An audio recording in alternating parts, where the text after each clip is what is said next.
Let's check the primary of the power transformer. I've got my leads tied in here. Make sure I've got the switch turned on. Now we're back on.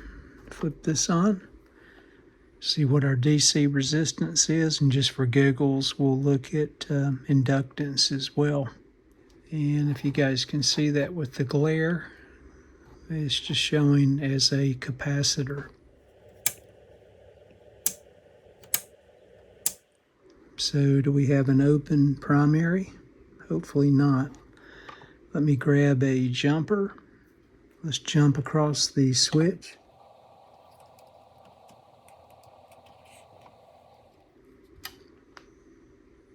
Well, that's a good sign. You can see now we're at 6.9 ohms of DC resistance, 412 millihenries. So it looks like our switch is possibly open.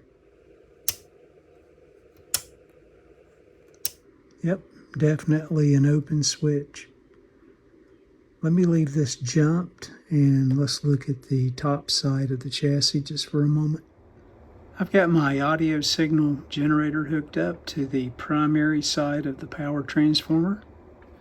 Frequency right at 60 hertz, and you can see the signal keeps fluctuating just a bit. 17.8, 18 volts peak to peak on the input. We'll call it 17.8.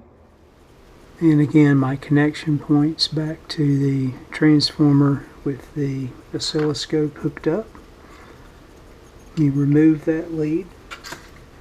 You can see I've got my tube adapters. I'm going to go to the rectifier, the 5Z4. We'll look at the plates. That's where the high voltage winding goes. That'll be between pins 4 and 6.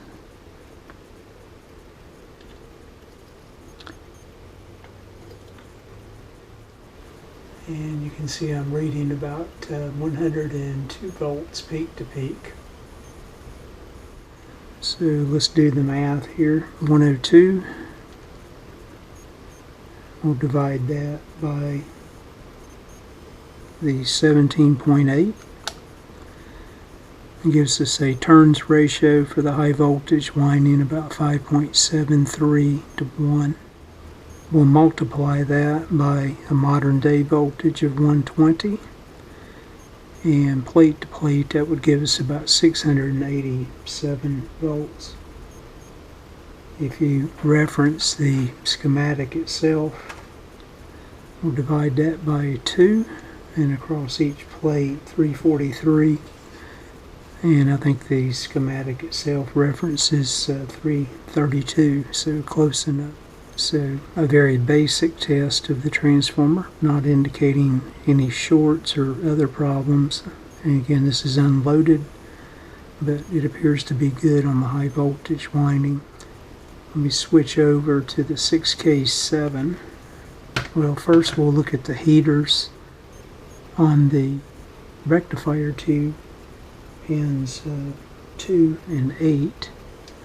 We'll probably read just under a volt.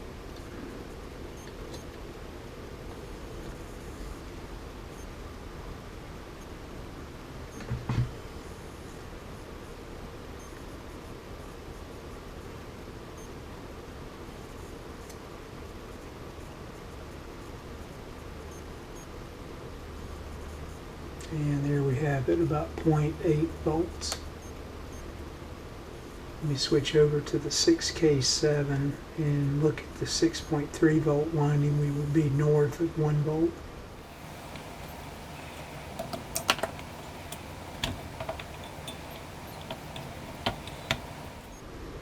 And the heater's 2 to 7.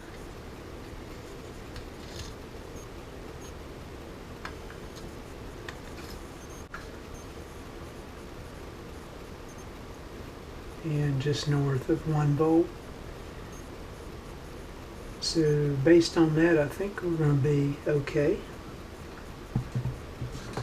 As far as the PT, just some rust again. We don't know if there's any internal shorts under load, just unloaded at this point in time. But at least we identified one issue, that being the on-off switch there tied to the volume control or potentiometer that we'll need to address.